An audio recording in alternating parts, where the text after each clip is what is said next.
ज़्यादातर सह्यूनी इस बात पर यकीन नहीं रखते कि खुदा मौजूद है, लेकिन उनको इस बात पर यकीन ज़रूर है उसने उनके लिए सरज़मीन का वादा ज़रूर किया। यहूदी मजहब और ईसाई मजहब के मुताबिक मसीहा जब तक नहीं आ जाता तब तक आप लोगों ने कोई स्टेट नहीं बनानी। ग्रेटर इसराइल ये आपका काम नहीं है बनाना। ये जो नारा है क्रिश्चियन ज़ायनिस्ट ने दिया, क़यामत से आने से पहले यहूदी अपनी सरज़मीन की तरफ पलट कर जाएंगे और जब तक ये नहीं जाएंगे उस वक्त तक हजरत ईसा नहीं आएंगे। मन्नो सलवा खाने की वजह से यहूदियों का ओरिजिनल डीएनए आम ह्यूमन से चेंज हो गया है, वो उसको ट्रेस आउट कर लेते हैं। मैं आपकी बात पे सहमत नहीं हूँ। इथोपियन यहूदियों ने एहतजाज किया, हमारे जो ब्लड सैंपल्स देते हैं उसको वेस्ट कर दिया जाता है, हमारे बीवियों को ऐसी दवाइयाँ दी जाती है जिससे वो बाज हो जाते हैं। उन्होंने जब आबादकारी करनी थी तो पूरी दुनिया से जो है वो यहूदी ढूंढना शुरू कर दिया। अब देखा कि इसराइल जो है पॉपुलेशन के हिसाब से बहुत बड़ा हो गया, तो इन्होंने अपार्टाइड सिस्टम शुरू कर दिया, साउथ अफ्रीका वाला। नेपोलियन के जहन में बात थी कि पैलेस्टाइन के अंदर एक स्टेट बना दी जाए, वही आइडिया ब्रिटिश पावर्स वगैरह ने उसको यूज किया है। 1920 में ही एक मिलिशिया मौजूद थी इसराइल के अंदर, तो उनको तरबियत देने के लिए ब्रिटिशर्स मौजूद थे। मसीही है ना शुरू से यहूदियों के मुखालिफत में रहे हैं। यही वजह है कि ये अंदर है अंदर वो हिटलर को इस तरह सपोर्ट कर रहे हैं कि ये मरने दो इनको। ये तो मुसलमानों का जिगरा है जो हमें देखने को मिलता है। उन्होंने जो है वो उनके साथ कोई रेसिज्म नहीं किया। मेरे साथ जो मौजूद है वो सबसे पहले तो शाज़ेब है। शाज़ेब मेरा बहुत अच्छा दोस्त है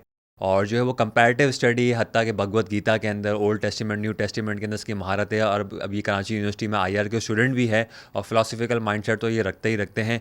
और इसके साथ साथ मेरे साथ मौजूद हैं डॉक्टर हसनैन, जो कि जो है प्रोफेसर भी है, पीएचडी स्टूडेंट्स को पढ़ाते भी हैं और जो है वो उनकी फील्ड में स्टडी, उनकी महारत बहुत ज़्यादा है, हर फन मौला है। खुसूसन पीएचडी मैंने सुना है कि उन्होंने पीएचडी कर रखा हुआ है ड्रामा एंड आर्ट्स के ऊपर। और इसके अलावा जो है मैं जो हूँ मोहम्मद काजिम, मैं एक सीनियर टेस्ट ऑटोमेशन इंजीनियर हूँ, कंप्यूटर साइंस से मेरा ताल्लुक़ है। और किताबें पढ़ना, किताबें बात करना जो है वो कभी कभार दिल करता है कि बात कर लूँ। चाहता हूँ कि जो मैंने किताब में से पढ़ा है वो आप तक मैं शेयर कर दूँ। तो आइए इस किताब के ऊपर जो है वो इन मौज़ूआत के ऊपर इन दोनों मेहमान शख्सियत से गुफ्तगू करते हैं। अच्छा शाज़ेब, ये एक किताब है मेरे पास विक्टर ई. फ्रैंकलिन की, तो ये किताब मैं पढ़ रहा था। तो विक्टर ई. फ्रैंकलिन जो है ना माहिर नफ्सियात है। अच्छा ये यहूदी भी है और ये यहूदी भी थे, जर्मनी में रहते भी थे और उस ज़माने में हिटलर भी था और यहूदी और हिटलर ने जो है वो हिटलर ने जो है वो यहूदियों के ख़िलाफ़ कैंपेन भी स्टार्ट की हुई थी। तो यहूदी जो है वो नाज़ी जो है वो उनको पकड़ लेते और जेल में डाल देते हैं और जेल में जो है ना उनको पता है कि भाई मैं अब जेल में गया मैं मर के ही निकलूँगा कोई, क्योंकि उनको पता था कि भाई नाज़ी छोड़ते ही नहीं यहूदियों को, क्योंकि उसमें रेसिज्म भी था और कहते थे कि यहूदी जो है वो फितना फसाद है, जंग लड़ने वाले हैं और बहुत कुछ उसने जो है ना यहूदियों के ख़िलाफ़ जो एक फैंटेसी बना के रखी हुई थी। तो अब वो जो जेल में चले गए, अब क्योंकि हमारे नफ्सियात हैं तो वो देख रहे हैं कि ना कैदी जो है वो धड़ाधड़ मर रहे हैं, ख़ुदकुशी कर रहे हैं। और ख़ुदकुशी कब कर रहे हैं? जब जैसे ही दिसंबर करीब आया ना, तो दिसंबर में देखते हैं कि यार दिसंबर में आपको पता है क्रिसमस होती है, हॉलीडेज़ होती है, न्यू ईयर होती है, तो हर कैदी को ना अपना घर याद आना शुरू हो गया, अपनी माँ, बहन, बीवी, बच्चे। जैसे जैसे उनको ये के अंदर जो याद सताई ना उनको कि ये यार हम तो जेल में ही रहेंगे, हम जेल से बाहर निकलेंगे ही नहीं। तो उन्होंने कहा कि ये जो है वो नाउम्मीदी उनके अंदर आ गई। अब जब ये नाउम्मीदी आ गई तो वो धड़ाधड़ उन्होंने खुदकुशियाँ करना शुरू कर दी। इस तरीके से इस किताब के अंदर जो है ना एक जो है वो एक कहानी सुनाई गई कि एक जेल में कैदी था, उसने कहा कि मैं 22 फरवरी को जो है ना जेल से रिहा हो जाऊँगा। जैसे जैसे 22 फरवरी आते कि वो खुश होता गया, लेकिन जैसे ही 22 फरवरी आई वो रिहा नहीं हुआ। 22 से 23, 24, 25 फरवरी से मार्च हो गया और वो रिहा ही नहीं हुआ। फिर क्या हुआ? वो पता चला कि उसने खुदकुशी कर ली या वो मर गया। अच्छा, अब इस किताब का जो लुब्बे लुबाब है वो ये है कि भाई इंसान को तकलीफ़ नहीं मारती है, इंसान को धोखा नहीं मारती है, इंसान को चैलेंजेस, बुरे मुश्किलात नहीं मारती हैं, इंसान को जो है वो नाउम्मीदी मार देती है। तो ये पूरी की पूरी किताब जो है वो इंसान जो है ज़िंदगी में नाउम्मीद नहीं होना चाहिए। अच्छा, इस किताब को जब मैं पढ़ रहा था तो बहुत सारे सवालात आ रहे थे कि यार ये जो यहूदी है, यहूदियों को जो है वो हिटलर मार क्यों रहा है? आखिर इसकी दुश्मनी क्या है? अच्छा, मैं जो रिसेंटली जो है नेतन्याहू, आपको पता है कि इसराइल के प्राइम मिनिस्टर हैं, जो है वो एक स्पीच में कह रहे थे कि ये जो है एक है अमीन अल हुसैनी। अमीन अल हुसैनी जो है वो उस ज़माने के 45 के हिटलर के दौर के जेरूसलम के जो है इमाम थे, यानी कि सुप्रीम लीडर थे वहाँ के, यानी ग्रैंड मुफ्ती थे। अच्छा, तो उन्होंने कहा कि अमीन अल हुसैनी ने कहा कि भाई जो है वो तुम्हें ना जो है वो यहूदियों को दर-बदर नहीं करो, मुल्क बदर नहीं करो, तो मैंने उनको कत्ल कर दो, उनको मार दो, उनको गैस के चैम्बर में डाल दो, उनको जला दो, लेट देम बर्न। उसने बाकायदा जुमला बोला, बर्न, जला दो उसको। अब अगर तुम जलाओगे नहीं ना तो ये वापस फ़लस्तीन की तरफ आ जाएंगे। अच्छा, यहाँ पे अब मुझे सवाल इतने समझ में नहीं आ रहे, ये इससे जो है हिटलर को क्या मसला है यहूदियों के साथ। अच्छा, वो अब मैं देख रहा था कि हिटलर की किताब भी मेरे पास मौजूद है। अच्छा, वो नेतन्याहू ने तो कर दिया कि भाई सारा का सारा इल्ज़ाम जो है वो बज़ाहिर तौर पे अमीन अल हुसैनी का नाम ले रहा था, लेकिन अमीन अल हुसैनी के पीछे वो ऐसा कह रहा था मुसलमानों ने ये किया, फ़लस्तीनियों ने नहीं ये किया, तो ये बात वो कर रहा था। अच्छा, यहाँ पे जो है वो मेरे हाथ में किताब है हिटलर की के मैन कैम्प, जो बहुत मशहूर किताब है, तो यहाँ पे वो ख़ुद लिखता है कि भाई कि यहूदियों के ख़िलाफ़ मैं अपनी तहरीक को परमात्मा की तरफ से, परमात्मा यानी खुदा की तरफ से एक कायम शुदा फ़र्ज समझ लिया था। फिर ये कहते हैं कि तमाम फ़साद की जड़ जो है वो यहूदी ही है, यहूदी जो है वो जर्मन कौम के दुश्मन हैं, यहूदी जो है वो पस नस्ल है। अब मैं तो शाज़ेब समझना चाह रहा हूँ कि ना यार ये आर्यई नस्ल क्या थी, और जो है वो मैंने ये भी किताबों में पढ़ा है कि जो यहूदी है वो ख़ुद भी अपने आप को बहुत ज़्यादा सुपीरियर कहते हैं कि यार हम ही हैं, हम ही जो है वो दुनिया पे हुकूमत करेंगे। तो ये अगर तुम इसके बारे में कुछ बताना चाहो तो। जी देखें, आर्यंस जो हैं इनकी शुरुआत होती है, अगर आप मैप को जहन में ले आएँ तो ईरान से ऊपर और अफ़गानिस्तान के वेस्ट की साइड पे ना कज़ाकिस्तान और ताजिकिस्तान के इलाकों में यहाँ पे आर्यन नस्ल का आगाज़ होता है। और इनकी जो ज़बान थी वो इंडो यूरोपियन लैंग्वेज थी, और यहाँ से जब इनका आगाज़ होता है तो ये चल के यहाँ आते हैं। इन्वेजन जो होता है इंडिया में इंडस वैली सिविलाइजेशन के बाद, तो ये यहाँ पे आके ब्राह्मण्स कहलाते हैं, और इन्हीं की ही कुछ नस्लें जो हैं वो आगे जाके ईरान में आबाद होती हैं, और कुछ आगे जाके यूनान और लातीन जो है वो इलाकों में जाके आबाद होती हैं। तो जो यूरोप के इलाकों में जाती हैं वो भी उन्हीं की औलाद में से होती हैं। और आप यहाँ पे एक कनेक्शन ये भी देख सकते हैं कि जो यूरोपियन कंट्रीज़ की कुछ लैंग्वेजेस हैं, मिसाल के तौर पे ख़ास तौर पे जर्मन, क्योंकि हम हिटलर की बात कर रहे हैं, तो जर्मनी जो लैंग्वेज है जर्मन, वो बहुत मैच करती है संस्कृत के साथ। और ईरान की जो कदीम ज़बान है जिसमें ज़ैंड-अवेस्टा है, जो कि उनकी मजूसियों की मुक़द्दस किताब है, उसकी जो ज़बान है अवेस्तन, वो भी संस्कृत से बहुत मैच करती है। तो लिंग्विस्टिक एतबार से हम देखें तो पता चलता है कि इन सब का जो एक माखज़ है वो एक ही है, जो आर्यन नस्ल है जिसका आगाज़ इंडो यूरोपियन इलाकों से होता है, और ये उन्हीं की ही नस्ल से हमें मिलते हैं हिटलर, और ये उन्हीं की नस्ल से आते हैं। तो वहाँ पर चूँकि ब्राह्मणिज़्म का एक उरूज है एक तरह से, कि वो समझते हैं कि हम तमाम इंसानों में सबसे ज़्यादा मुक़द्दस हैं एक तरीके से, क्योंकि खुदा यानी कि जैसे कि वेदों के अंदर आते हैं ना कि वो फरमाते हैं कि खुदा के मुख से यानी कि मुंह से प्रकट हुए हैं ब्राह्मण, तो वो समझते हैं कि हम इंसानों में सबसे ज़्यादा सुपीरियर हैं, तमाम कास्ट से ज़्यादा सुपीरियर हैं। तो वही सुपीरियरिटी कॉम्प्लेक्स जो है नहीं, मुझे समझ में नहीं आया ये कि क्योंकि वो तो खुद ईसाई है, ये ब्राह्मण हिंदू कल्चर, उनके टैग लाइन में भी इस तरीके से जो है ना वो अब हिंदुज़म वो वाला था। जो आप ये हाँ, निशान की निशान बात की कर रहे हैं बात ना, ये कर जो रहा हूँ। नाज़ीज़ का निशान हाँ, है, ये हाँ। स्वास्तिका है। स्वास्तिका का कल्चर आता ही इंडो यूरोपियन कल्चर से है। तो वो क्यों, हालांकि वो हिंदू नहीं है, ठीक है, वो किसी और मज़हब से ताल्लुक़ रखता है, लेकिन वो एक नस्ली लीनिएज के एतबार से अपने आप को सुपीरियर समझने का जो कॉम्प्लेक्स है वो उसके अंदर मौजूद था, कि मैं आर्यन हूँ और आर्यंस का एक सुपीरियरिटी है तमाम नेशंस में। और ये आर्यंस को ना आर्यन क्यों कहा जाता है, पहले तो मैं आपको ये बता दूँ। आर्यन लफ्ज़ जो निकला है ना वो संस्कृत का लफ्ज़ है जिसका मतलब है आर्य, ठीक है, और आर्य का मतलब होता है नोबल, ख़ास, मुक़द्दस। आप लफ्ज़ से ही समझ जाएं कि जिनको आर्यन कहा जा रहा है वो अपने आप को क्या समझते हैं, वो अपने आप को नोबल समझते हैं। वो समझते हैं कि सिर्फ हम ही तहजीब याफ्ता हैं और दुनिया को तहजीब हमने ही सिखाई है। तो भले अगर मज़हब का फैक्टर ना भी हो और वो किसी और मज़हब से ताल्लुक़ रखता हो, लेकिन नस्ली एतबार से वो ये समझेगा कि हमारे जो पूर्वज थे, जो आबा व अजदाद थे, उन्होंने दुनिया को तहजीब सिखाई है, तो तहजीब याफ्ता सिर्फ हम ही लोग हैं। ठीक है, फिर ये यहूदियों में कहाँ से आ गया ये वाला सिलसिला? अब यहूदियों में तो देखें, उसमें आप मुख्तलिफ तरीके से देखेंगे अब्राहमिक रिलीजन के एतबार से। उसमें हज़रत इब्राहीम अलैहिस्सलाम को अल्लाह ताला जो है वो कुरान तौरात के अंदर जो है पढ़ते हैं, अल्लाह ताला फरमाता है कि इब्राहीम तेरी नस्ल को मैं इतना बढ़ा दूंगा जितने आसमान में सितारे हैं और ज़मीन पे रेत के ज़र्रे हैं। तो इब्राहीम अलैहिस्सलाम फरमाते हैं कि कैसे हो सकता है, मेरा तो अभी कोई औलाद भी नहीं है। तो वो तौरात के अंदर बताया जाता है कि किस तरीके से मौजज़तन अल्लाह ने जो है वो उनको इसहाक और इस्माइल अलैहिस्सलाम जो है वो अता किए, और इसहाक के साथ उन्होंने कवनेंट किया। तौरात के अंदर आता है कि वो जो कवनेंट था, वो जो अहद व पैमान था, वो इसहाक अलैहिस्सलाम के साथ कायम हुआ, और कुर्बानी भी उन्हीं की दी माउंट ज़ायन के ऊपर, ठीक है। ये वही पहाड़ है जिस का तकद्दुस आज भी यहूदी मानते हैं, क्योंकि वहीं पर जो है वो ज़ायनिज़्म आया। हाँ, वहीं से ज़ायनिज़्म आया। तो वहाँ पर उनकी कुर्बानी दी गई, जो कि बच गए अल्लाह ताला के हुक्म के मुताबिक, अकॉर्डिंग टू तौरात में बयान कर रहा हूँ ना। तो उसी इसहाक की औलाद से जो हज़रत याकूब अलैहिस्सलाम है, जिनको इसराइल भी कहा गया, फिर उनके 12 बेटे और उनकी तमाम नस्लें, तो ये इनको अल्लाह ताला ने इब्राहीम अलैहिस्सलाम के ज़माने में वादा किया था कि इनको मैं ये खत्ता ज़मीन का दूंगा, ये इनको मैं वादा करता हूँ कि ये इनका होगा और क़यामत तक इन्हीं के लिए होगा, ठीक है। और फिर जब ये कैद होकर वहाँ पर यानी कि फ़िरौन के ज़माने में रहते हैं, हज़रत मूसा अलैहिस्सलाम के ज़माने में। इससे पहले हज़रत यूसुफ़ अलैहिस्सलाम अपने भाइयों को लेके आते हैं ना मिस्र में, तो तब से लेकर इनकी नस्लें वहाँ पे आबाद होती हैं और फिर ये ग़ुलामी में आ जाते हैं फ़िरौनों की। फ़िरौन बेसिकली कहते हैं बादशाह को, उनके बादशाहों का लक़ब था फ़िरौन। जो मूसा अलैहिस्सलाम के ज़माने का बादशाह था वो रमेसेस II था। तो रमेसेस II ने क्या किया, उनको ग़ुलामी में ले लिया और फिर इन ग़ुलामियों से आज़ाद करने के लिए मूसा अलैहिस्सलाम आए, जो उनको आज़ाद करके वापस उसी ज़मीन पर ले आए जिनका उनसे वादा किया था, the promised land of canyon, ठीक है, जिसको वो कनान की ज़मीन कहते हैं।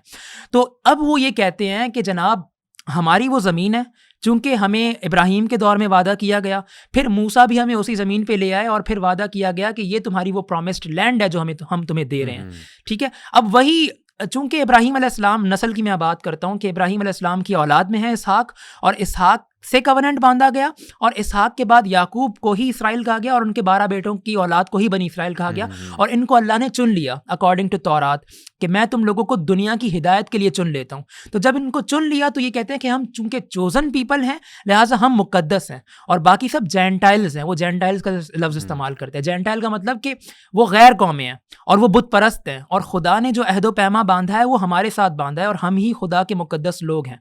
तो इस तरह से वो बयान करते हैं। अच्छा, क्योंकि ना अब बहुत सारी चीज़ें जो है वो सवाल जहन में आ रहा है कि ना, क्योंकि हिटलर पे हमने बात आगाज़ की थी, तो हिटलर पे ही जो है मैं देख रहा था कि ना हिटलर ने जो ये फाशिज़्म जो फैला के रखा हुआ था उसकी बुनियाद जो है ना एक किताब थी। यहाँ पे जो है मेरे पास एक किताब भी मौजूद है, Jewish conspiracy the protocols of the learns of the elders of the Zion. बज़ाहिर तौर पे तो ये किताब जो है वो एक जाली किताब है, और इस किताब को बुनियाद बना के जो है वो यहूदियों की ज़्यादा कत्लो गारत किया गया। और ये किताब जो है असल में dialogue in the hell between Machiavelli and the Montesquieu, ये किताब का जो माखज़ है तकरीबन 24 प्रोटोकॉल्स है इस किताब से लिए गए। लेकिन बज़ाहिर तौर मुझे लगता है कि सर आप तो माशाल्लाह से पढ़ाते भी हैं, आप बड़े रिसर्च पेपर भी आपने लिखे हैं, और आप PhD के स्टूडेंट्स को भी पढ़ाते हैं, स्कूल में भी पढ़ाते होंगे यकीन हम जैसे छोटे बच्चों को। तो ये हिटलर ने ये इस किताब को बुनियाद बनाया, फिर ये कॉन्स्पिरेसी, ये क्या मतलब समझ में नहीं आता कि एक किताब के ऊपर इतनी बड़ी कॉन्स्पिरेसी बना के शायद 10 लाख यहूदी मार दिए। मतलब कोई क्लेम किया जाता है, लेकिन हम इस क्लेम को मान लेते हैं कि हिटलर से कोई नाउमीद नहीं है। हिटलर ये काम क्या 10 लाख से भी ज़्यादा कर सकता है, उसका बस तो चलेगा, वो तो एटम बम भी चला देता, वो तो बचत हो गई, कोई बना नहीं उससे। तो अगर ये इस हवाले से अगर आप कुछ रहनुमाई करें हमारी। देखें, बात यह है कि अगर आप इन चीज़ों को इस तरीके से देखेंगे कि एक नस्ल परस्ती का रुझान है एक स्टेट में या हेड ऑफ द स्टेट में, कोई भी हो सकता है। हिटलर तो एक उसकी मिसाल है first world war, second world war के अंदर, कि वो देखें वो अपनी रूट्स, चाहे उसकी रूट्स हों या नहीं हों, उस पर भी बहुत सारी रिसर्च हैं कि आया वो आर्या समाज और वो आर्यंस और सुप्रीमेसी ऑफ रेस और सारा पूरा यूरोप के अंदर वो क्वेश्चंस जो हैं वो सारे स्कॉलर्स ने बड़े उठाएं। तो देखिए सबसे बड़ा टेक्निकल इशू ये आने लगता है कि जिस वक्त आप एक फाशिस्ट गवर्नमेंट की तरफ जाते हैं या आप एक ऐसी हुकूमत में या मुतलक़ अनानी की हुकूमत में जाते हैं कि वन मैन ऑर्डर हो और वन मैन शो हो, तो फिर लामहला आपको एकेडमिक्स का सहारा लेना पड़ता है। आपको कोई किताब चाहिए होगी, आपको कोई शायर चाहिए होगा, आपको कोई नारा चाहिए होगा, उसके बगैर बात ना बनती नहीं है। आप किसी भी सोसाइटी के अंदर देख लें, मैं यूरोपियन सोसाइटी की बात आप ले लें, आप फ्रेंच रेवोल्यूशन के अंदर आप देख लें, आप रशियन रेवोल्यूशन को आप देख लें, रिसेंटली ईरानियन रेवोल्यूशन आया 70s में, उसको आप देख लें। इसके बगैर बात मुकम्मल नहीं होगी, नारा हो चाहिए ही नहीं उनको, सकती। एक नारा चाहिए, एक किताब चाहिए, एक फ़िलासफ़र चाहिए, एक नेशनल एंथम चाहिए, कोई भी स्लोगन तराना चाहिए। कहिए, व्हाटएवर कुछ कीजिए, आवाम के सामने बांसुरी बजाने के लिए एक अदद बांसुरी चाहिए। और उसको इस्तेमाल करते हैं, जो आप समझ लें कि हाकिम होता है, वो उसको इस्तेमाल कर लेते हैं अपने मफादात के लिए। अब उसके अंदर ये होता है कि देखिए हमेशा गर्दन कटती है हमेशा कमज़ोर की।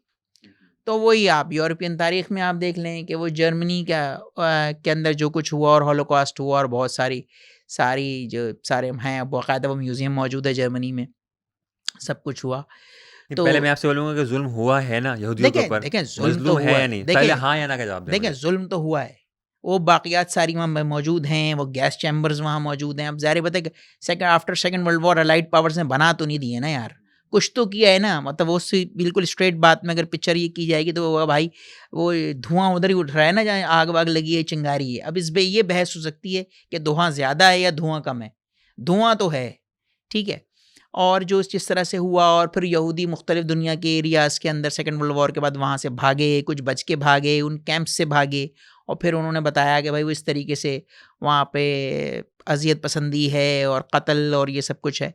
तो वो तो देखिए मॉडर्न इस पूरी हिस्ट्री के अंदर यहूदियों ने जर्मनी के अंदर फेस तो किया है, इससे तो इनकार है ही नहीं ना कि आप ये कहें कि ये तारीख़ में ऐसा हुआ ही नहीं कि यहूदी जो हैं वो आप समझ लें कि एग्जैजरेशन आप ये कह रहे हैं, जैसे आपने बोला कि वहाँ 1 मिलियन लोग जो थे वो उसके अंदर काम में आ गए और ये हुआ। चले 1 मिलियन नहीं होंगे, वो मेरे ख्याल में शायद 500 मिलियन होंगे, लेकिन कुछ तादाद करीब तरीन तो है जो बाकायदा लिस्टें मौजूद हैं और वो उनकी फैमिलीज़ मौजूद हैं, और बाद में ट्रेस आउट किए यूरोपियन हिस्टोरियंस ने और रिसर्चर्स ने निकाल के फैमिलीज़ को कि भाई किसी की बहन थी, किसी की माँ थी, कोई किस तरह बच गया। फिर उस पर आप देखें बहुत सारा लिटरेचर सेकेंड वर्ल्ड वॉर के बाद, और ये सारी पूरी जो यहूदियों के साथ प्रोसिक्यूशन हुई जर्मनी के अंदर वो मौजूद है, पढ़ने को अवेलेबिलिटी आम एक्सेस से आप पढ़ सकते हैं उसके अंदर। सही, सही। अच्छा, क्योंकि आप आपने कहा कि भाई स्लोगन भी चाहिए होता है, एक नारा भी चाहिए होता है, तो मुझे ना वो क्लैश ऑफ सिविलाइजेशन की किताब जो है वो याद आ गई। अब क्लैश ऑफ सिविलाइजेशन जो है वो सैमुअल हंटिंगटन, उसमें भी वो ये बात करता है कि अब जो है वो तहज़ीबों का तसादुम होगा। अब तहज़ीबों का तसादुम होगा कि हर बंदा जो है वो, अब मिसाल के तौर पे हम तुर्की को देख लें, अर्तुगरुल गाज़ी वो ले आए, पाकिस्तान को अब देख लें गज़वा हिंद हम ले आते वो, फिर दूसरा जो है वो हिंदुस्तान में हम देख लें कि हिंदुत्व वो ले आते हैं। फिर इस तरीके से जो है वो मुख्तलिफ ममालिक का, अगर फ़र्ज़ करें कि ग्रेटर इसराइल, अगर हम इसराइल को देख लें, तो अब मुझे जो है वो यहाँ पे अब मेरे दोनों से ही सवाल है कि ये सारा जुल्म व सितम हुआ, अब जुल्म व सितम होने के बाद फ़लस्तीन ही क्यों? क्योंकि मेरे पास जो है वो एक डॉक्यूमेंट था यहाँ पे, जो है वो इलान पापी की किताब है 10 मिथ अबाउट द इसराइल, तो उसमें कहते हैं कि भाई जो बैन गोरियन, मेरे ख्याल से बैन गोरियन थे, उन्होंने जो है ना स्टेट ऑफ द इसराइल शायद किताब लिखी थी, उसमें उनकी फ़र्स्ट चॉइस तो थी नहीं, फ़लस्तीन उनकी फ़र्स्ट चॉइस नहीं थी, तो ये फ़लस्तीन में ही पहुँच गए। अच्छा, जब फ़लस्तीन पहुँच गए तो उन्होंने एक नारा शुरू कर दिया कि भाई जो है वो खुदा ने जो है प्रॉमिस लैंड का एक वादा किया है। तो ये अगर फ़र्ज़ करें, और दूसरी इस किताब में ही मैं ये पढ़ रहा था, इस किताब के अंदर जो है इलान पापे ख़ुद एक यहूदी है और इसराइल में भी रह चुके हैं, अब तो वो इसराइल में नहीं रहते, तो वो ख़ुद लिखते हैं कि ये जो नारा है, ये जो स्लोगन है, ये क्रिश्चियन ज़ायनिस्ट ने दिया, और क्रिश्चियन ज़ायनिस्ट ने ये कहा कि क़यामत के दिन, क़यामत से आने से पहले यहूदी अपनी सरज़मीन की तरफ पलट कर जाएंगे, और जब तक ये नहीं जाएंगे उस वक्त तक क़यामत नहीं आएगी, उस वक्त तक हज़रत ईसा नहीं आएंगे। तो क्रिश्चियन ज़ायनिस्ट ने एक यहूदी ज़ायनिस्ट यानी जुडाइज़म ज़ायनिज़म बनाई। तो ये क्या चीज़ है? अगर फ़र्ज़ करें, अगर मैं पूछूं तुमसे ओल्ड टेस्टामेंट न्यू टेस्टामेंट के हवाले से, ये क्या चीज़ है कि कौन सी प्रॉमिस लैंड की बात हो रही है? देखें, ये बात तो एक हकीकत है कि यहूदी और मसीही लिटरेचर के अंदर ये बात वाज़ेह है कि मसीहा तब तक नहीं आएगा जब तक यहूदियों के 12 के 12 बनी इसराइल के कबीले जो हैं वो वहाँ जमा हो जाएं, उस ज़मीन पर जमा हो जाएं। और इसकी पेशन गोइयाँ हमें तौरात समेत दीगर जो सहाफ़ अंबिया हैं जो ओल्ड टेस्टामेंट के अंदर आती हैं, उनमें बारहा नज़र आती हैं कि अल्लाह ताला फरमाता है कि मैं बनी इसराइल के तमाम कबीलों को वापस जमा करूँगा उसी मुक़द्दस ज़मीन पर जिनका उनसे वादा किया गया है। और वो यहूदी तो खैर एक मसीही का ईमान रखते हैं कि एक मसीहा आएगा आखिरी ज़माने में, तो वो कहते हैं कि वो इलियास अलैहिस्सलाम है, अपने मसीहे का नाम देते हैं। वो कहते हैं वो तब तक नहीं आएंगे जब तक हम यहाँ पे जमा ना हो जाएं। और ईसाई ये कहते हैं कि वो चूँकि मसीहा ईसा अलैहिस्सलाम है, यसु मसीह हैं जो हकीकी मसीहा हैं, वो तब तक रिटर्न नहीं करेंगे जब तक ये तमाम पेशेंगोइयाँ पूरी ना हो। और ख़ुद इंजील के अंदर भी ईसा अलैहिस्सलाम फरमाते हैं कि ख़ास तौर पे मती की इंजील के अंदर यसु मसीह फरमाते हैं कि मैं बनी इसराइल की गुमशुदा भेड़ों को जमा करने के लिए आया हुआ एक चरवाहा हूँ। तो यसु मसीह अपने आप को चरवाहा कह रहे हैं और बनी इसराइल की 12 कबीलों को भेड़ें कह रहे हैं कि मैं उनको जमा करूँगा इस ज़मीन पर। तो इन्हीं से ही वो अखज़ करते हैं। फिर आखिरी जो किताब है बाइबल की, द बुक ऑफ रेवलेशन, उसमें तो सारी तफसील गिवन है कि आखिरी ज़मानों में क्या क्या होने वाला है। तो ये तो बिल्कुल वाज़ेह बात है कि हकीकत है कि ईसाई मज़हब के मुताबिक और यहूदी मज़हब के मुताबिक जब तक ये तमाम जमा नहीं हो जाएंगे अपने उस ज़मीन पर, तब तक मसीहा जो है वो अपने मामलात को आगे नहीं बढ़ाएगा। लेकिन इसमें एक मसला है। मसला ये है कि यहूदियों की, जैसे हम बात कर रहे हैं ना, तो यहूदियों का जो अकीदा है वो ये है कि जब तक मसीहा नहीं आ सकता तब तक आप इसको एज अ स्टेट नहीं बना सकते। ठीक है, स्टेट यानी कि जो ये ग्रेटर इसराइल का जो प्लान है, ये आपका काम नहीं है बनाना। ये बनाएगा कौन? जब मसीहा आएगा वही करेगा, और उसी का काम है तमाम भेड़ों को जमा करना। क्योंकि देखिए, आपने मती की इंजील में यसु मसीह ने क्या फरमाया कि मैं चरवाहा और बनी इसराइल की ये भेड़ें, और जमा करने वाला कौन? मैं। यानी कि हकीकतन मसीही और यहूदी अकीदे के मुताबिक जो भेड़ें हैं, जो 12 कबीले हैं बनी इस्राएल के, वो जमा करने वाला कौन है? मसीहा है। तो जब तक मसीहा नहीं आ जाता तब तक इनका काम नहीं है कि ये ढूंढ ढूंढ के जमा करते फिरें। अब तो आपको भी पता है कि सिर्फ एक ही कबीला रह गया है, द ट्राइब ऑफ जूडा। बाकी जो 11 कबीले हैं वो गुम हैं और इनको खुद नहीं पता कि हमारे 11 कबीले का हैं। तो ये हकीकतन जो यहूदी मज़हब है वो यही कहता है कि मसीहा आएंगे, वही जो है वो 12 कबीलों को जमा करेंगे, हमारी इस्तिताअत में नहीं है। और ये स्टेट जो बनाई गई है ये यहूदी मज़हब की तालीमात के भी खिलाफ है। अच्छा, ये सारे के सारे ये यूरोप के यहूदी ही जो है वो फ़लस्तीन में क्यों आए? अगर फ़र्ज़ करें, मैं एक किताब में इसी किताब में ही पढ़ रहा था कि भाई फ़लस्तीन तो खाली ज़मीन थी, खाली ज़मीन थी, हम लोग आ गए, हमने कौन सा बड़ा काम कर दिया, हम खाली ज़मीन थी, हम खाली ज़मीन में यहूदी आ गए। जबकि मैं इस किताब में पढ़ रहा था कि जब जो है वो तकरीबन जब ये माइग्रेशन स्टार्ट हुई, सेटलमेंट स्टार्ट हुई, तो उस वक्त तकरीबन 2 से 4% जो है वो यहूदी वहाँ पे पहले से मौजूद थे फ़लस्तीन के अंदर। और ये सल्तनत उस्मानिया का हिस्सा था, और सल्तनत उस्मानिया में यहाँ पे अरब रहा करते थे, और अरब जो है वो तकरीबन जो है अरब किसान रहा करते थे, वहाँ पे खेती बाड़ी हुआ करती थी, खुसूसन ऑलिव की फार्मिंग हुआ करती थी। और तकरीबन याफा से 1926 में अखबार निकाला करता था, फ़लस्तीनी अखबार। तो ये Palestine was an empty land, इसके हवाले से अगर आप कुछ बताना चाहें हमें। देखें, हिस्टोरिकली अगर आप इसको देखना शुरू करेंगे तो 1799 के अंदर जिस वक्त सेकेंड ये नेपोलियन मिडल ईस्ट में था और ऑटोमन एम्पायर के साथ उसके मामला चल रहे थे, तो 1799 के अंदर कहीं ये ट्रेस आउट होता है कि ये नेपोलियन के जहन में बात थी कि पैलेस्टाइन के अंदर एक स्टेट बना दी जाए। आप उसे समझ लें एज अ बफर स्टेट समझ लें, या आप समझ लें एज अ प्रेजेंस रखने को फ्रेंच की। और उसके बाद वो ही तकरीबन आफ्टर आप समझ लें कि 41-45 साल के बाद वही चीज़ या वही आइडिया फिर आप समझ लें कि ब्रिटिश पावर्स वगैरह ने उसको यूज़ किया है पैलेस्टाइन के अंदर। अच्छा, दूसरी बात सबसे बड़ी मसला ये है कि अब यहूदियों का जो, अब आप उसे अगर मजहबी डिबेट के अंदर लेके जाएंगे तो भाई देखें, मसला ये है कि पैलेस्टाइन में और इधर वो यरूशलेम में जो सेमेटिक रिलीजन है आपके, इन तीनों की मुक़द्दस जगह वही है, बैतुल मुक़द्दस। मतलब इस्लाम, मुसलमान, इब्राहिमी रिलीजन, ये सारे यहूदी दीवारें गिरी है। और फिर वहाँ पे वो जो हज़रत सुलेमान का, क्योंकि जो शान शौकत अल्लाह ने, और ये तो कुरान में भी मौजूद है, अगर आप सेमेटिक रिलीजन में इस्लाम भी शुमार होता है, कि जो शान शौकत अल्लाह ने, और वो ख़ुद कुरान में भी कहा कि जो हाकमियत हमने सुलेमान को अता की आज तक किसी को दी ही नहीं।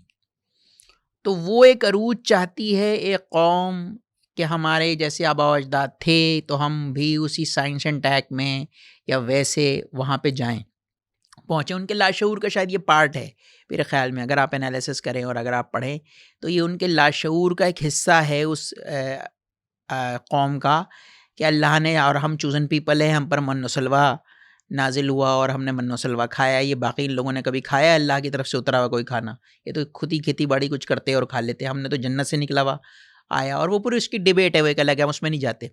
लेकिन देखिए, मसला है कि जब पैलेस्टाइन का ये मसला हुआ और उसके बाद इन्होंने अलाइड पावर्स ने सोचा कि भाई, क्योंकि प्लान्स तो थे कि अगर यहूदियों को कोई एक स्टेट दी जाए तो क्या यूरोप में दी जाए या अफ्रीका के अंदर दी जाए, लेकिन ये यहाँ पे अगर इस देने के अंदर अरब्स के अंदर, कि भाई मसला ये है कि अगर यहाँ पे वो होली लैंड भी मौजूद है और जेरूशलम भी यहीं मौजूद है, और ये सारे जितने मकतब फ़िक्र रहेंगे भाई, यहाँ पे मुसलमान भी मौजूद हैं और ईसाई भी मौजूद हैं और आपके मुसलमान भी मौजूद हैं।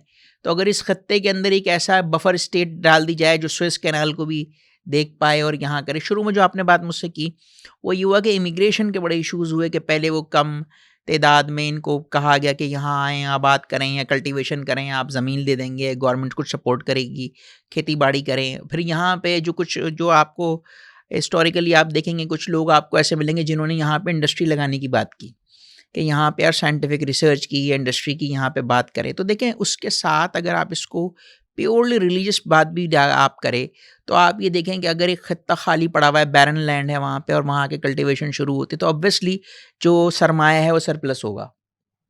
अगर वहाँ फैक्ट्री लगेगी और वहाँ पे कोई ऐसा इकोनॉमिक डेवलपमेंट होगी, तो देखें ये इस फैक्टर को सोशो इकोनॉमिक पॉलिटिकल फैक्टर में भी आप देखें कि रिलीजियस पैमाने के ऊपर हम यहाँ से मक्का मदीना में जाके सेटल नहीं होने की पोजीशन में आते कि यार अपना मुल्क छोड़ के, यार वेल सेटल है हम तो पाकिस्तान में, अरे ठीक है यार, बड़ी मुक़द्दस ज़मीन है, उम्रा करेंगे, हज करेंगे, आ जाएंगे यार, बस वापस आ जाएंगे, बेहतरीन काम चल रहा है यहाँ पे।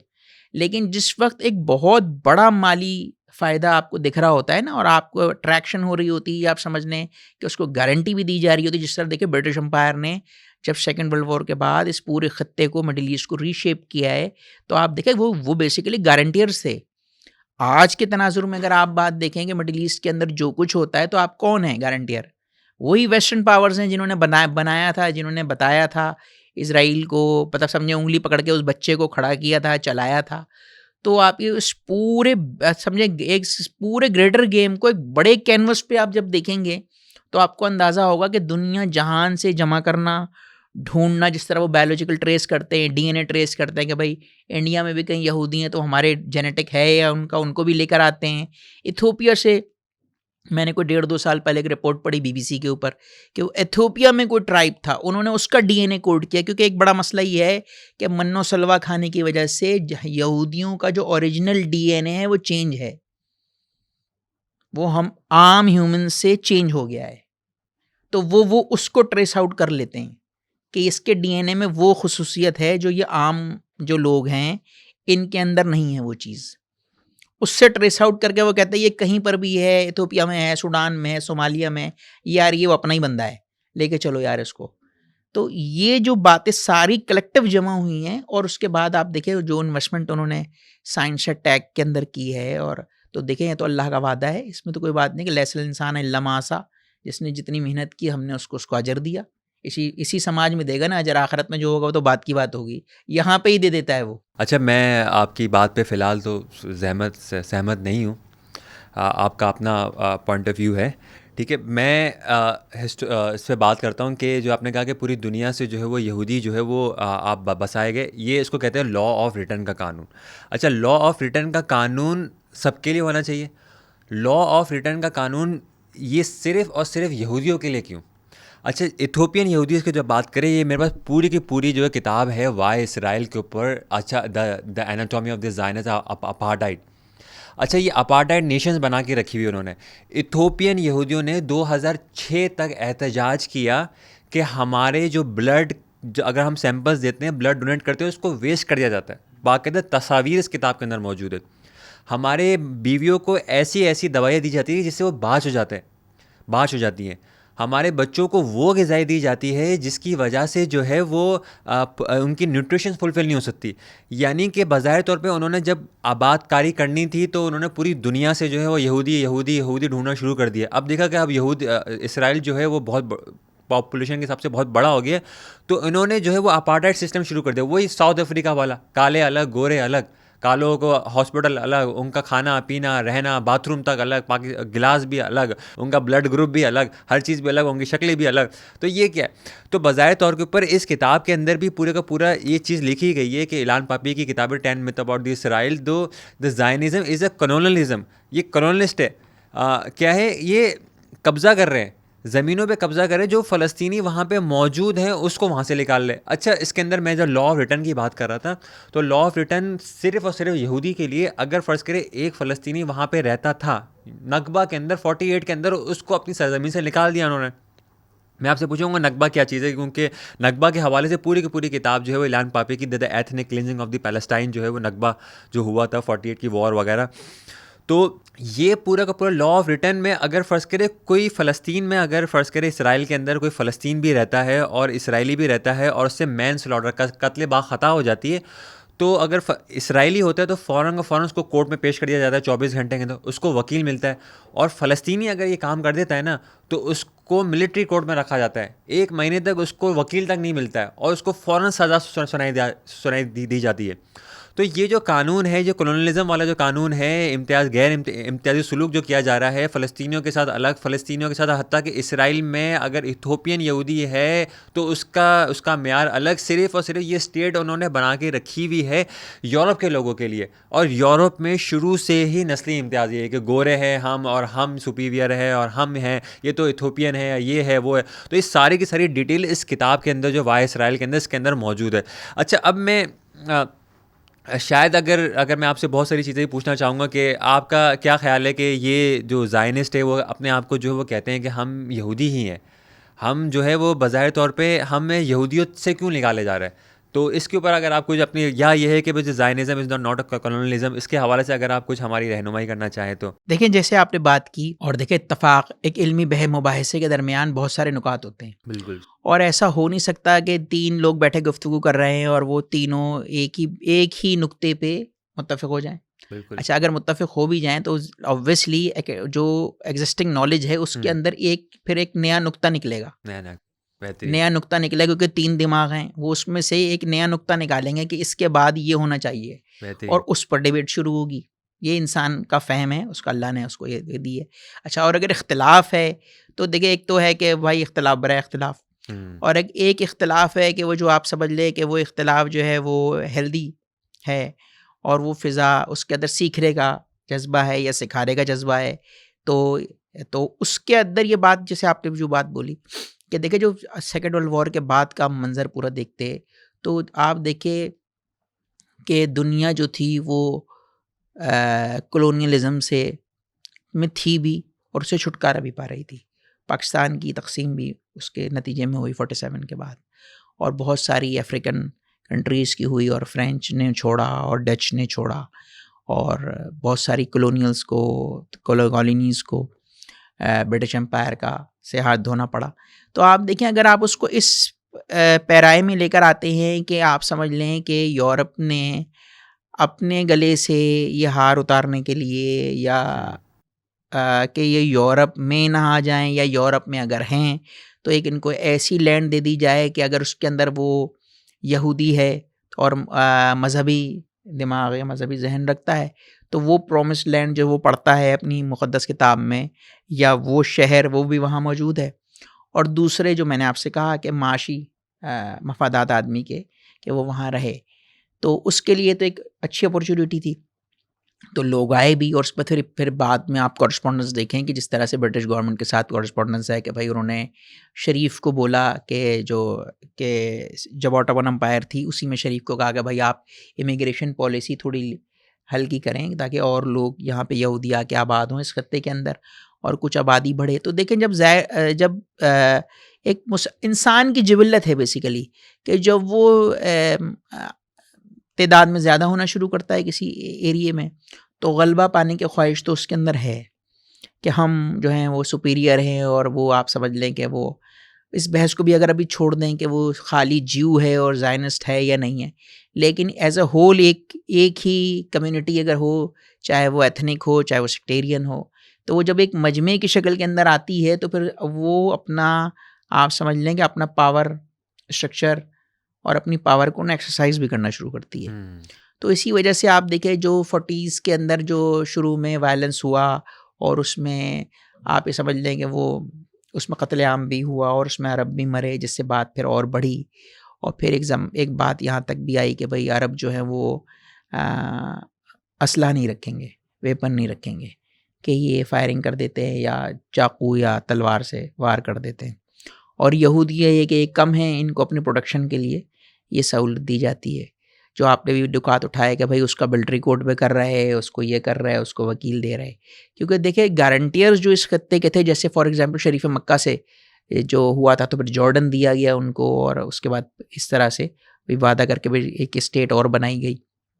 तो गारंटियर्स जो बैठे हुए थे, जिन्होंने इस खत्ते को तकसीम किया और नेशन स्टेट सिस्टम के थ्रू वर्किंग करवाई, उसके बाद जब और लोग आए या और किसी तरह पहुंच गए या वो लाए गए, अब ये तो ज़ाहिर पता सारी किताबों में मौजूद है, तो उन्होंने कल्टीवेशन जब करनी शुरू की और ऑलिव्स फार्मिंग करनी शुरू की, उन लोगों ने तो ज़ाहिर पता उन्होंने कुछ रकम देकर की, ज़ाहिर पता कुछ धौंस धमकी भी का फैक्टर हो, ऐसा पॉसिबल है कि भाई जिसके पास, यहाँ भी आप देखते हैं हमारे समाज में भी, कि अगर किसी के पास 1000 एकड़ ज़मीन है और बराबर में कोई 5 एकड़ नहीं बिक्री होती, वो भी धौंस धमकी। फिर हक़ शिफा भी है आपके कानून में कि भाई पहला हक़ तो उसी का है, अगर आप बेचना चाह रहे हैं तो उसको दें जो पड़ोसी है, वरना वो कोर्ट भी जा सकता है। तो बुनियादी सारे मामलात लॉ एंड ऑर्डर के भी होते, तो उसमें वो और एक्वायर ही करते चले गए ज़मीन। और फिर वो जो आप देख लें फर्स्ट अरब वर्ल्ड वॉर है, सेकंड है, उसमें पूरी आप देख लें कि अमेरिकन और ब्रिटिश एम्पायर की असिस्टेंस थी, वरना ऐसा कोई मसला नहीं था इजिप्ट के लिए और बाकी जो अलाइड जितने अरब वर्ल्ड कंट्रीज़ थी जिस तरह लड़ी हैं कि उनकी हार होती। लेकिन पूरी वेस्टर्न पावर्स की जिन्होंने इस खत्ते को बनाया था, और उसके बाद एक्सपेंशन, तो देखें आप समझते हैं बात को कि वो अगर आप उससे कहा जाए कि फॉर एग्जाम्पल बात हो रही है कि अगर वो 1000 किलोमीटर के अंदर ही रहेंगे तो हाउ इट्स पॉसिबल कि लोग और आए चले जा रहे हैं वहाँ पे, दुनिया जहान से भी पहुँच जाते हैं किसी भी ना किसी तरह, क्योंकि लास्ट भी था कि भाई शायद ईरान में भी कुछ तादाद में हैं यहूदी, लेकिन वो कहते हैं भाई हम बहुत कंफर्टेबल हैं ईरान में एज ए ईरानी ज्यूज़, यानी कि वो तहजीब और तमद्दुन, वो कहते हैं भाई ईरान, और जिस तरह अमेरिकन के होता है कि भाई अफ्रो अमेरिकन है और वो इंडियन अमेरिकन है, कि वो शनाख्त तो आपकी ठीक है, लेकिन वो कहते हैं हम बड़े कंफर्टेबल हैं तो हमें कोई ज़रूरत नहीं है कि अब हम यहाँ से अब एक और माइग्रेशन करें। तो देखें जो आप समझ लें कि इमरानियात में आप सब देखते हैं ना कि ज़बान, कल्चर, तो आप कहीं से किसी आदमी को किसी जगह पे लेकर आएँ और बहुत मराहत दें, तो ऐसा पॉसिबल ही नहीं है कि ज़बान, कल्चर, रंग और नस्ल की बुनियाद के ऊपर भले चले उसका मज़हब एक ही हो, एक ही मज़हब से ताल्लुक़ रखता हो, लेकिन बहुत डिफ़र हो जाएगा। मैं उसमें आपने कहा कि इख्तिलाफ़ है 90s के अशरे के अंदर जब बोस्निया वॉर हो रही थी, मिसालन बता रहा हूँ आपको, तो नवाज़ शरीफ साहब की गवर्नमेंट में बहुत सारे बोस्नियाई लोग वहाँ से ला के फैमिलीज़ इस्लामाबाद में रखी गई थी, मुसलमान थे वो, ठीक है, लाए थे गिले थे, लेकिन वो बस 1 आध महीने में ही उन्होंने बोला भाई हमारा तो कल्चर ही नहीं मिल रहा यहाँ से, इस्लाम तो कलमा गो ये भी हैं, कलमा गो हम भी हैं, लेकिन हमारा कल्चर और इनका कल्चर बिल्कुल डिफरेंट है। तो उन्होंने बोला भाई यहाँ तो मामला नहीं बनेगा पाकिस्तान के अंदर। तो देखिए कल्चर कभी क्या भाई एफ्रो कोई आप होगा, जीव होगा, आप उसे लेकर जाएँ, सारे सहूलियात हैं, सब चीज़ मिल रही है, लेकिन कल्चर एक बहुत इम्पॉर्टेंट चीज़ है किसी भी फैक्टर के अंदर।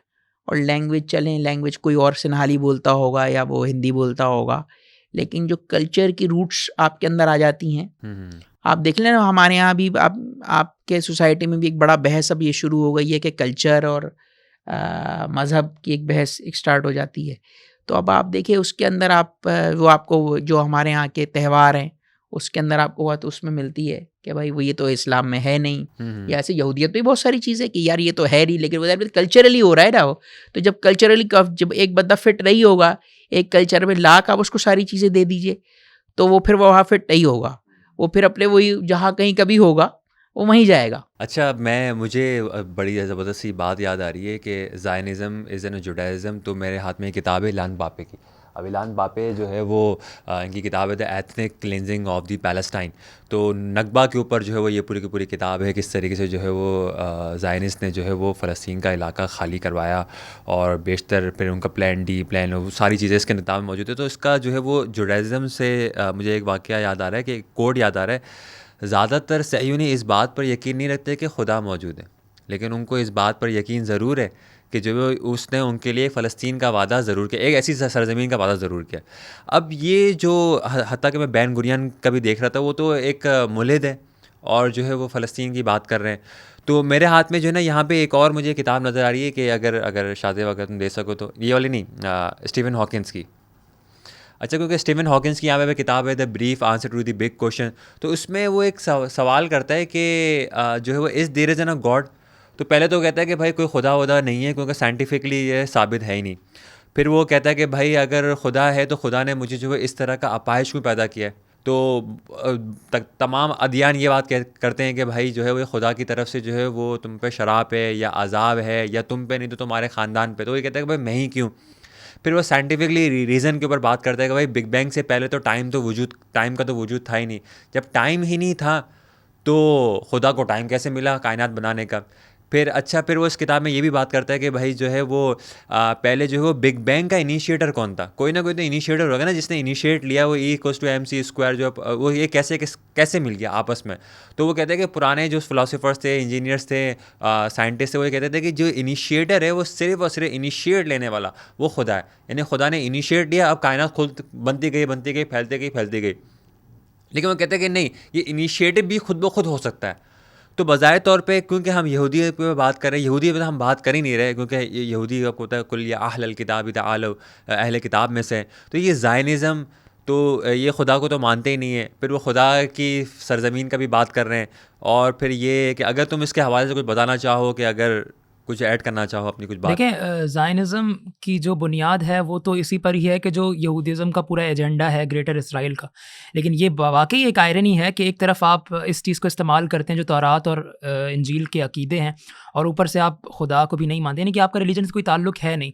तो यहाँ से तो मुझे तो ये समझ में आता है कि ये पूरा इनका पॉलिटिकल एजेंडा है कि वो पॉलिटिकली आगे बढ़ रहे हैं अपनी स्टेट को बढ़ाने के लिए, एक स्टेट को हासिल करने के लिए। लेकिन फिर वो सहारा ले रहे हैं तौरात का और इंजील का, जबकि मैं आपको पहले भी अर्ज़ कर चुका हूँ कि अकॉर्डिंग टू तौरात, यहूदी मज़हब और ईसाई मज़हब के मुताबिक ये बात तो थी ही नहीं उनके मज़हब में कि मसीहा जब तक नहीं आ जाता तब तक आप लोगों ने जो है वो कोई स्टेट नहीं बनानी। ठीक है, तो इस चीज़ को फिर वो इस्तेमाल कर रहे हैं, तो ज़ाहिर है गलत इस्तेमाल कर रहे हैं, ख़ुद यहूदी मज़हब के मुखालिफत में जा रहे हैं। तो यहाँ से तो क्लियर हो जाता है कि इनका किसी मज़हब से कोई ताल्लुक है नहीं, और ना यहूदियत का इस सहूनियत से कोई ताल्लुक है कि जो वो पेश कर रहे हैं अपने पॉलिटिकल एजेंडाज़ को आगे बढ़ाने के लिए। बाकी आप जो बात कर रहे हैं इनकी स्टीफ़न हॉकिंग साहब की, जो इन्होंने दलाइल दिए, जो इन्होंने बातें की खुदा के वजूद को इनकार करने की, इन तमाम के रुदूत तो मेरा ख़्याल है पेश हो चुके हैं मुसलमान फ़लसफ़ा के ज़रिए। ना सिर्फ मुसलमान फ़लसफ़ा ने जैसे जवाब कि दिए कुछ बताओ हमें। मिसाल के तौर पे इब्न सीना जो है वो कंटिंजेंसी का आर्गुमेंट पेश करते हैं। ठीक है, और भी कई हमारे क्या है फ़लसफ़ा। कंटेंजेंट? कंटिंजेंसी आर्गुमेंट ये होता है कि मिसाल के तौर पे हम ये कह रहे हैं कि कायनात है, ये एग्जिस्ट करती है, और किसी चीज़ को एग्जिस्ट करने के लिए किसी चीज़ पर डिपेंडेंट होना ज़रूरी है। तो वो और हाँ, अपने आप पे डिपेंडेंट नहीं हो सकती। तो वो कंक्लूड ये करते हैं कि कोई ऐसा नेसेसरी बीइंग होना चाहिए, एक वाजिबुल वजूद होना चाहिए कि जिस पर ये वजूद जो है वो मुनहसर करता हो, जिस पर डिपेंडेंट हो। इसको वो कंटिंजेंसी कहते हैं। बाकी जैसे कि इन्होंने कहा कि इनिशिएटिव अगर एक है तो आगे के मामलात नहीं संभालता और आगे कायनात बनती जाती है और फैलती जाती है। तो इसमें भी एक फ़लॉ है कि अगर हम देखते हैं कि कायनात जो बनी है आगे, आप देखें कितनी फ़ाइन ट्यूनिंग के साथ बनी है। इसी का नाम है फ़ाइन ट्यूनिंग आर्गुमेंट। ठीक है, इस आर्गुमेंट में हम ये कहते हैं कि मिसाल के तौर पे मेरे हाथ में जो है वो एक डब्बा है, उस डब्बे पे मेरे पास बहुत सारे डाइसेस हैं। ठीक है, और मैं उन डाइसेस के डब्बों को ऐसे फेंकता हूँ। तो अब मैंने इनिशिएट किया, राइट, मैंने उन डाइसेस को फेंक दिया। अब मैं क्या ये कह सकता हूँ कि हर डाइस पे जो है वो 6 आए? क्या ऐसा पॉसिबल है? प्रोबेबिलिटी के मुताबिक ऐसा पॉसिबल है ही नहीं कि हर डाइस पे जो है वो 6 आए। अब मुझे हर डाइस पे 6 लाने के लिए क्या करना पड़ेगा? पर्सनली मुझे उसमें इंटरवीन करना पड़ेगा कि मैं एक-एक डाइस को उठा के 6-6 कर रहा हूँ। आप पूरी कायनात को पढ़ के देख लें, आप तमाम जो निज़ाम है उसको देख लें कि किस तरह से जो है वो अर्थ जो है वो रिवॉल्व कर रही है, एक ख़ास ऑर्बिट में, हैबिटेबल ज़ोन में है। अगर ज़र्रा बराबर भी इधर या उधर होती तो फिर यहाँ पे हैबिटेट पॉसिबल ना होता। ये बताता है कि मिसाल के तौर पे अगर खुदा ने इनिशिएट किया भी था और इनिशिएट करने के बाद एक लम्हे पे वो क्या कर रहा है, इंटरवीन करके वो डाइस को 6 कर रहा है। ठीक है, यानी कि ऐसा नहीं है कि करके बस छोड़ दिया, आगे खुद ही चल रही है। खुद ही चलना पॉसिबल ही नहीं है, उसको वो हर मौके पे वो इंटरवीन करके उसको सुधार रहा है। ठीक है, तो इनके जो उन्होंने एतराज़ात किए हैं अकल के एतबार से किए हैं, लॉजिक के एतबार से किए हैं, लेकिन फिर लॉजिक और अकल के एतबार से ही फिर इनके जवाबात इब्न सीना ने, अल-फ़ाराबी ने, मुल्ला सदरा ने बड़े ही अच्छे तरीके से दिए हुए हैं। ना सिर्फ मुसलमान स्कॉलर्स ने, बल्कि आप यहाँ आ जाएँ या ना क्या नाम है, ईस्टर्न कल्चर में आ जाए, यहाँ पे स्वामी आदि शंकराचार्य हैं जिन्होंने अद्वैत की फ़िलॉसफी देकर बड़े अच्छे से डिफ़ाइन किया हुआ है। फिर स्वामी माधवाचार्य हैं, स्वामी रामानुजाचार्य हैं जिन्होंने अद्वैत, द्वैत और वेदांत के फ़लसफ़ों के मुताबिक खुदा के वजूद को बहुत ही वाज़ेह तौर पे साबित किया है। अच्छा, मुझे क्योंकि अब हालात हाज़िरा पे भी हम बात करना कोशिश करेंगे कि अब क्या हो रहा है। तो यहाँ पे जो है वो एक बड़ा ज़बरदस्त सा शेर परवीन शाकिर का है शायद, कि ज़ुल्म सहना भी तो ज़ालिम की हिमायत ठहरा, खामोशी भी तो हुई पुष्पनाही की तरह। तो यहाँ पे मेरे टेबल पे एक और किताब रखी हुई है, अगर हिटलर पोप, ये अगर मुझे दे सकते हो तो ठीक है। ये मेरे हाथ में एक और किताब है, द हिटलर पोप। अभी हिटलर पोप जॉन कॉर्नवेल ने ये पूरी की पूरी किताब लिख दी, जो है वो एक पोप, पापायत को, जो पापायत है 12, उसको कह दिया कि ये पोप है, मतलब हिटलर का साथी है। अब ये हिटलर का साथी उसने इस वजह से कह दिया क्योंकि इसने खामोशी इख्तियार करी जब यहूदियों पे जुल्म सितम हो रहा था तकरीबन 39 में।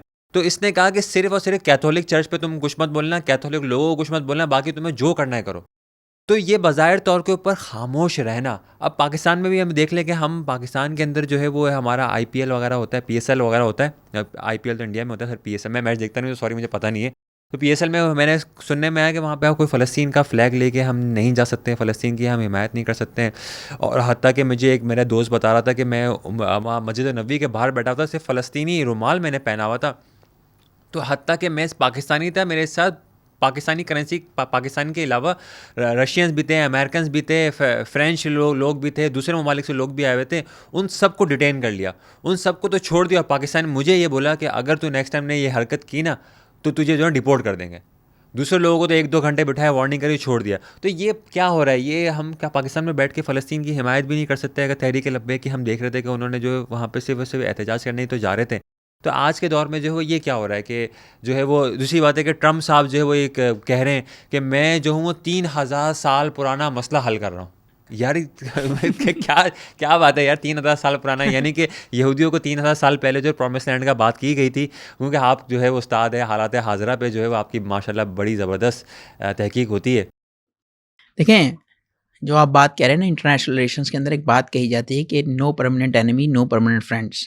ज़बरदस्त, इंटरेस्ट जो होते हैं वो सबसे ज़्यादा होते हैं। सबसे ज़्यादा होते हैं, बेहतरीन। अच्छा, अब अगर आप हालात हाज़िरा में अपने ही मुल्क को ले लें भाई, तो देखिए हमारा मसला जो है वो ये है कि हम 1974 में इस्लामी सरबराही कॉन्फ्रेंस हुई और उसके अंदर यासिर अराफात भी मौजूद थे, और वो उस ज़माने में तो PLO सारा पूरा आपको पता है वो पूरा स्ट्रक्चर ही, और वो ये भाई ये टेररिस्ट है, ये है वो है लेटर, और वो बाकायदा पिस्टल विस्टल भी लगा के चलते थे, हॉलिस्टर होता था उनका, और वो ख़ास वो रुमाल फ़लस्तीनी जो एक समझ सिंबॉलिक बन गया।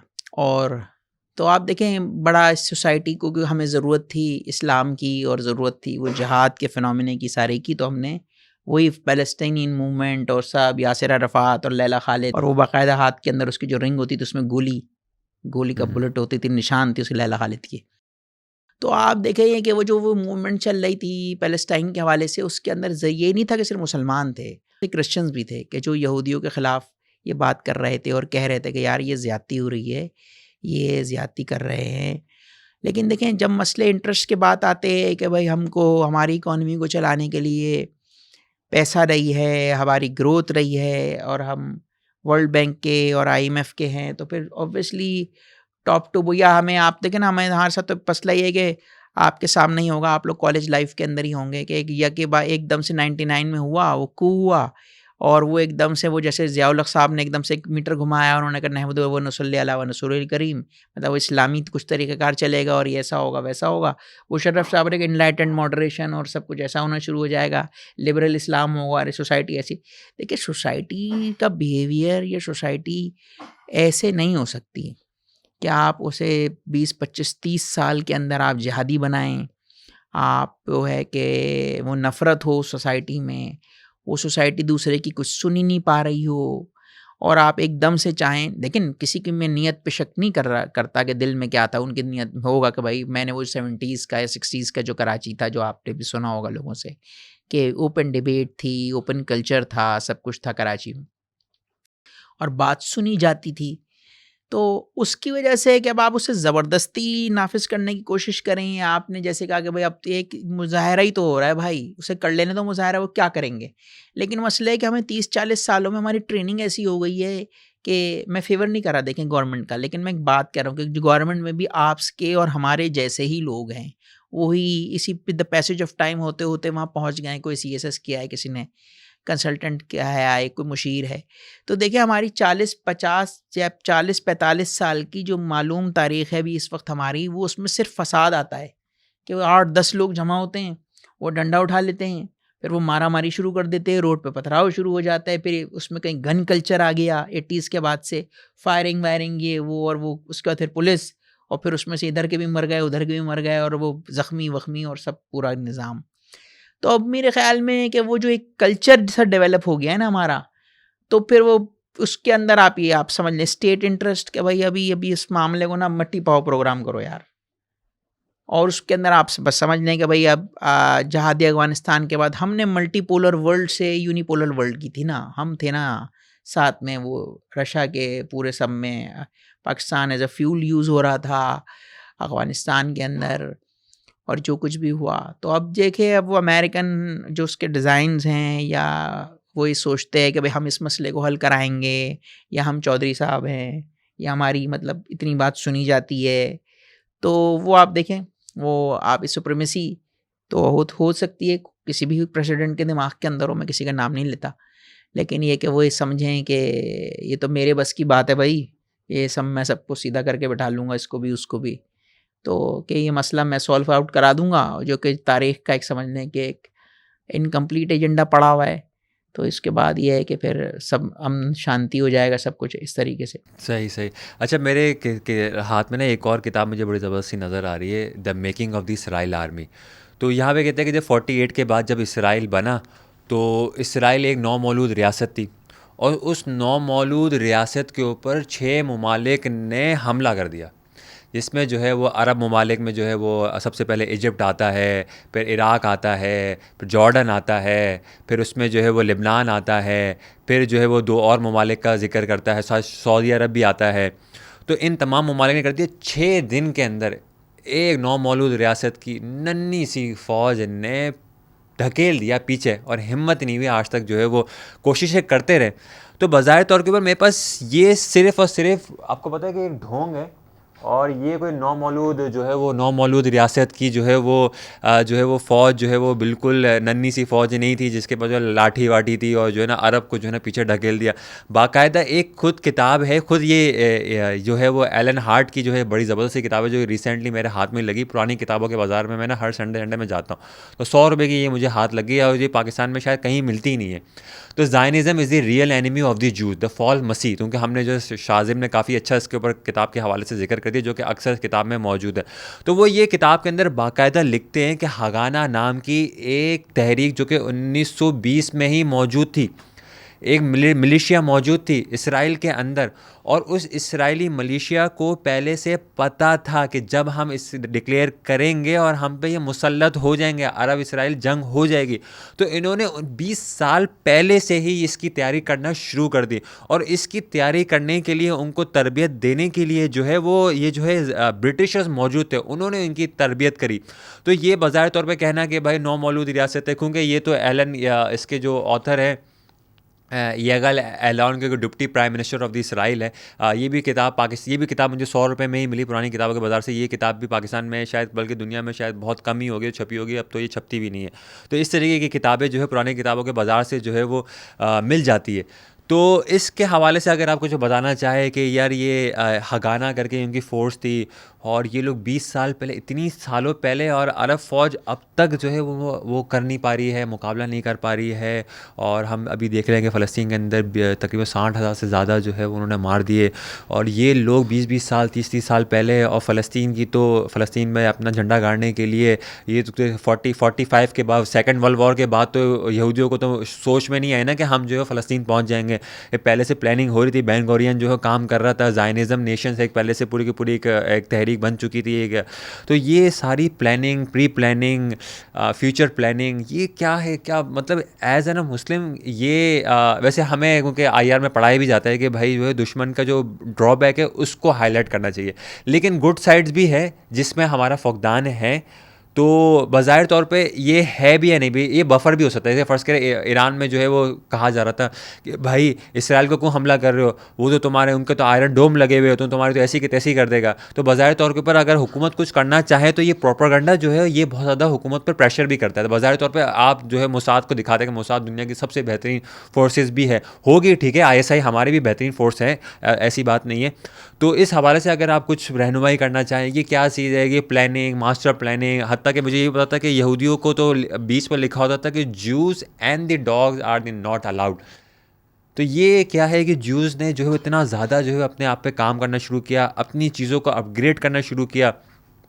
देखें, जो आप बात ये कह रहे हैं कि वो एक तहरीक अंदर, मूवमेंट के अंदर मौजूद थी, और एक आप समझे कि रियासत का सोचा जा रहा था, क्योंकि ज़ाहिर बात है कि ये कॉरस्पॉन्डेंस तो हो रही थी ना, लेबर पार्टी की सब सारी मौजूद है कि भाई एक ऐसा क़याम किया जाए, और इसका, और फिर ये कि वो इंटरनली जो स्कॉलर्स थे या जो इंटेलेक्चुअल थे वो इस बात पर आमादा थे कि एक ऐसा मुनज़्ज़म तरीके से यहूदियों को जमा किया जाए या उनकी फ़लाह का इंतज़ाम किया जाए कि जहाँ पे वो आसानी से रह सकें। अब वो प्रॉमिस लैंड चलें, वो उसके बाद उसने ब्रिटिश गवर्नमेंट ने उनके लिए की 48 के अंदर और सब क़याम आया। तो देखिए उसके साथ ही ये आपको समझनी पड़ेगी बात कि वो ह्यूमन माइंड के अंदर, या आप ये कहिए कि वो एथनिक क्लिंजिंग जिनके साथ इनके शऊर का पार्ट है, इंसान की मालूम तारीख़ में जो अब तक मौजूद है 4,500-5,000 साल की, जितनी पिटाई इस एक कौम की लगी है किसी की भी नहीं लगी है, अब तक लगी ही नहीं है मालूम तारीख़ में, और मुख्तलिफ़ अदवार में लगी है कि एक ने मारा, दूसरे ने मारा, तीसरे ने मारा। क्रिश्चियंस ने भी बहुत मारा, इन लोगों को कम नहीं मारा यूरोप के अंदर। फिर बाद में हिटलर का तो ये आप रिसेंट हिस्ट्री के अंदर आपका एक केस है सारा पूरा। तो देखिए ये ऐसा पॉसिबल ही नहीं है कि वो एक कम्युनिटी इस हवाले से ना सोच रही हो कि हम अगर कहीं होंगे तो हमारा ऑफेंस क्या होगा, या हम डिफेंसिव मैकेनिज्म में होंगे। कम्यून तक में तो आपने उनको रखा है कि एक जगह पे कम्यून बना दिया, बस उसी में रहते थे। तो अब उसके साथ के फिर उसमें मुसलमानों का एक बड़ा मसला ये रहा कि जो मुनारकी का मसला है ना मुसलमानों का, कि मैं बादशाह हूँ या मुझसे ब्रिटिश गवर्नमेंट बात कर रहे हुए शरीफ मक्का हूँ, भाई कहाँ जगह मिलेगी। उन्होंने बोला अच्छा भाई जॉर्डन दे देंगे, आप हाशमाइट्स हैं, आपको यहाँ का पार्ट दे देंगे, इराक़ को आधा कर देंगे।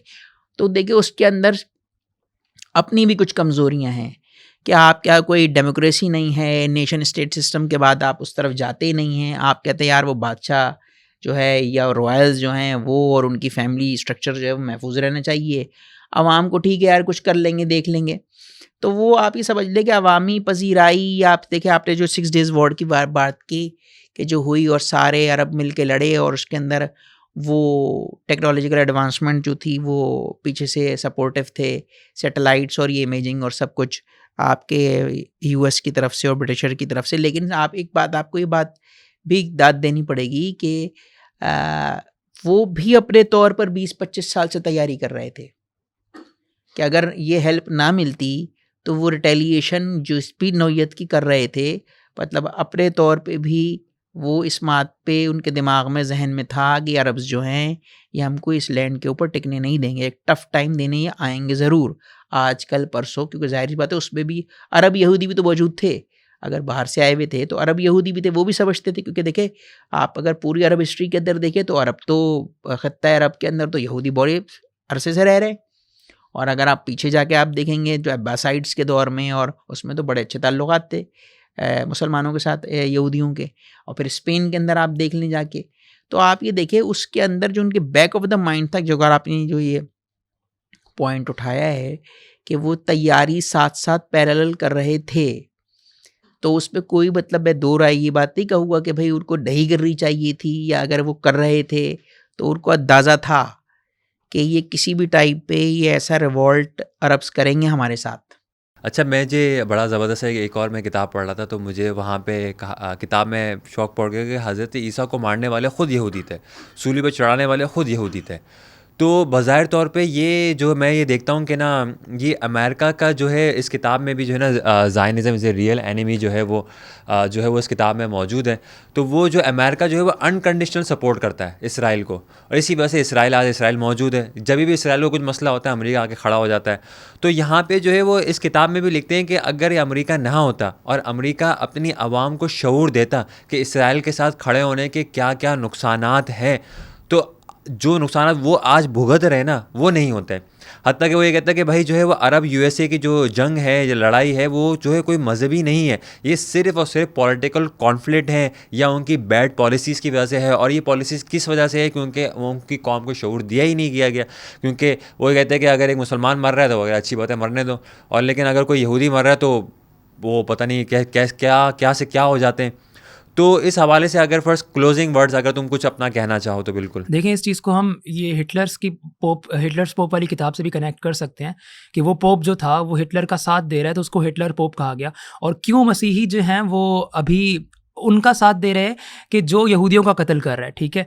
इसमें ये वाला फैक्टर भी आता है कि जो पुराने मसीही थे, पहले मुझे करेक्ट कर देना कि वाकई में ऐसा है कि हज़रत ईसा को यहूदियों ने ही कत्ल किया है, सूली पे हाँ चढ़ाया। ऐसा ही था अकॉर्डिंग टू इंजील के मुताबिक ऐसा ही है कि यीशु मसीह को जो है वो यहूदियों ने जो है वो रोमियों के हवाले किया और कहा कि ये तो गुस्ताखी करता है, अपने आप को खुदा का बेटा कहता है, लिहाजा इसको कत्ल कर देना चाहिए, ठीक है। चूँकि वो यहूदियों के ख़ास अकीदों के मुखालिफत में एक नया मज़हब जो है वो आ रहा था मसीहियत का, तो बाइबल के कॉन्टेक्स्ट में तो यही है, ऐसा ही है।